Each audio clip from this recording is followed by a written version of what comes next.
or at Bedfordshire, I would hope any university would be doing, which is really reaching out to those applicants and helping them end up in the best place for them. Thank you both for your time. Much appreciated. Professor Mark Fellows, Pro-Vice-Chancellor for Academic Planning at the University of Reading, and David Seaton, who's the Assistant Director of Admissions at the University of Bedfordshire. Let's speak to the Mayor of Greater Manchester, Andy Burnham, now. Good afternoon to you. Good afternoon. Good afternoon. Thanks for joining us. Gavin Williamson, the Education Secretary, has said that this will now provide the certainty and reassurance that young people and parents need. Does it? It certainly provides some, Chris, but, we've still got the position of BTEC students not clear, and they're often the most forgotten students of all. And I'm afraid the legal action I've threatened against Ofqual and the government remains in place until they have done the full job that's needed here. And that means it's not just A-level students, it's BTEC students too.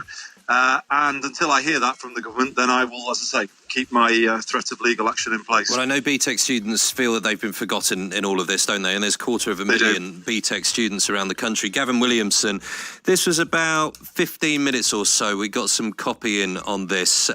He was saying, we're very much hoping that this will be encompassing BTECs. We're just working with the awarding authorities to make sure that's the case.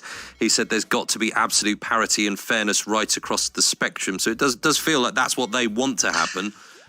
Well, I've not heard that, so I'm a bit more encouraged by that. But rightly so.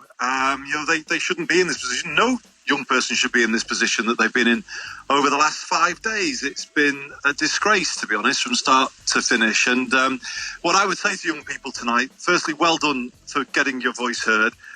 Also, well done on these results, because these are the results that you deserve. And don't let anybody ever say to you that these aren't the right results, or that they're not worth the same as other people's results. They are.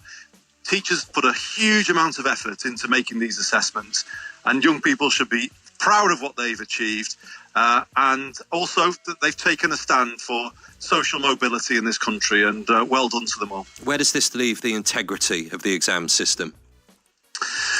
Well, where does it leave the integrity, more than that, of the English education system? Because you had a regulator here, you had a government that was confronted with evidence of discrimination against young people from working class backgrounds particularly, and from BAME communities, and they chose to do nothing about it for 5 days until they were threatened with legal action. And what I would say to them is, justify that for me. We always see casual discrimination against working class kids in the English education system. At this time, me and many others just weren't prepared to put up with it. So, why didn't they act in the way that the Scottish government act? But also, what do they say to teachers now? It was